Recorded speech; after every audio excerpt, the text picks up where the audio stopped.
Okay, so we just, for the Social Events Committee, thanks to Kenneth Richins, we got to watch They Live, John Carpenter classic, which you can find on Google Video, so I highly recommend you look it out. So I prepared a few remarks, which is that revolutionaries are zeros. And there's a lot going on in this film, and for any substantive analysis of this film, I highly recommend you look out Slavoj Žižek's Through the Glasses Darkly, Liberal Denial, Revisited, Revamped, and Expanded. So there's a Through the Glasses Darkly, which is about Sarah Palin, but I'd highly recommend you look up Through the Glasses Darkly, which is his newest essay, which I believe you can find on lacan.com. So I am only going to briefly allude to that before moving on to my own subject. Just a brief, so basically I'm going to talk briefly about Žižek's analysis of ideology in the film. And then I'm going to start, just do a brief gloss of the hero's role in this film. And then I'm very briefly going to compare it to two other media.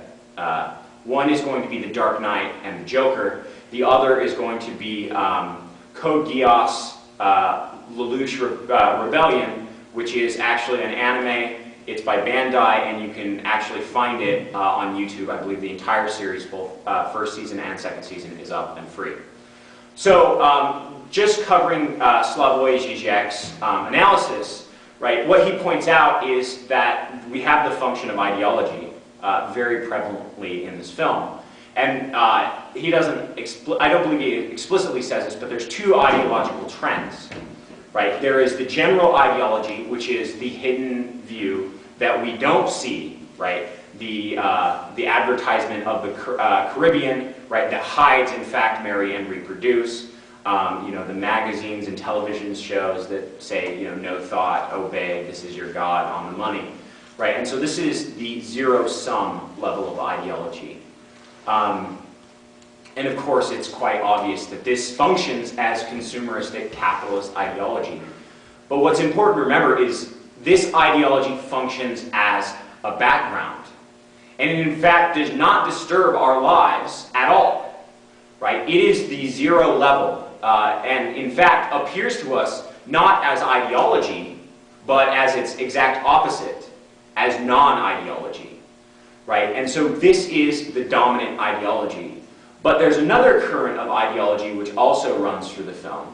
From the very start, where he moves to the park and hears the street preacher, right, and he's just hearing it, to, of course, that excruciatingly long scene where he's coming to enlightenment by putting on the glasses and then taking them off and putting them on over and over and over again, right? And the ideology in this case functions as a very clear perspective. It manifests itself as ideology.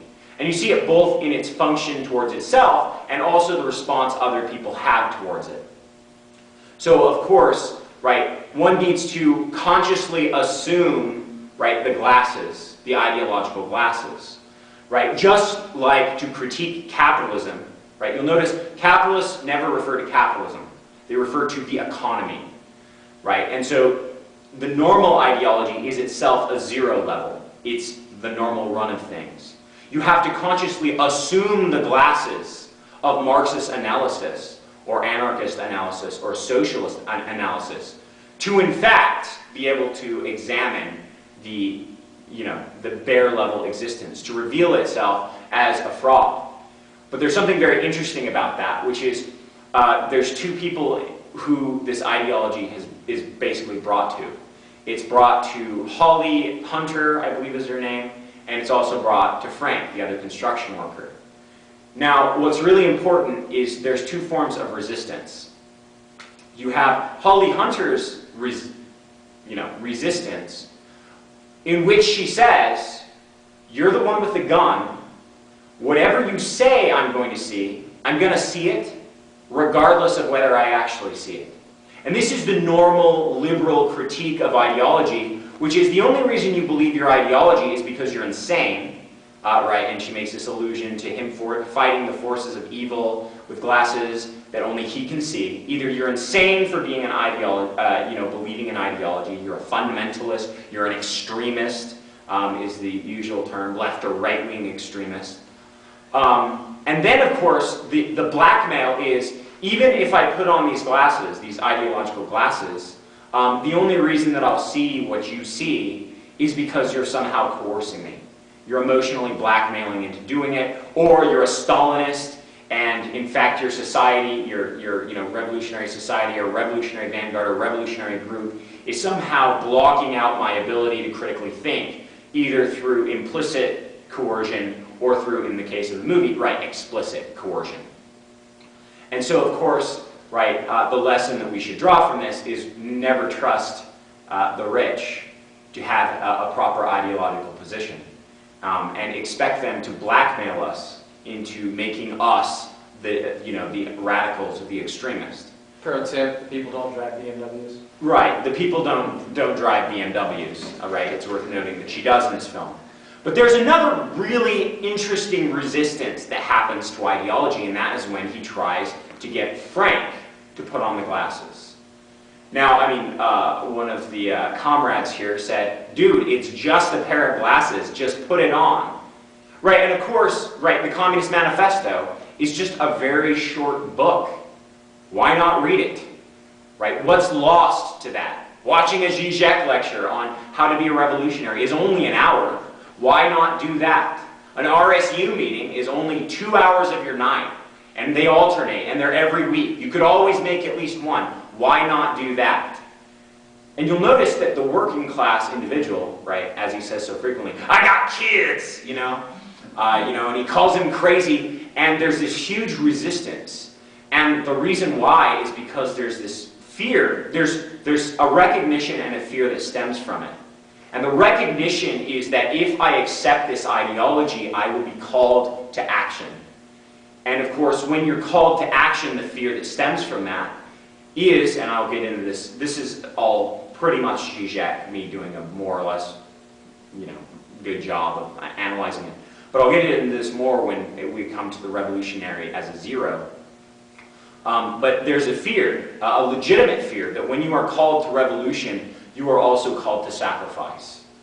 And it's worth noting in the film, both heroes are sacrificed. One through the betrayal of the enlightened liberal, and one directly right through the repression of the state. And so the working class has a recognition and a resistance to ideology. But you'll notice that that resistance can be broken. And of course it's done in a rather coarse way in the film.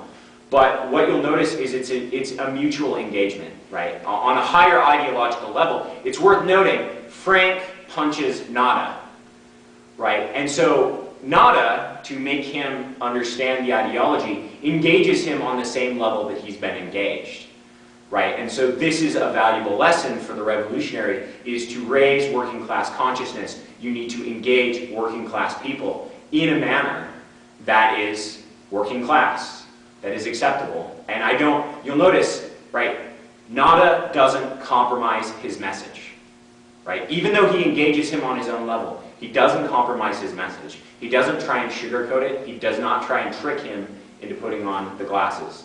And so this is an important level of ideology. And this is going throughout the film.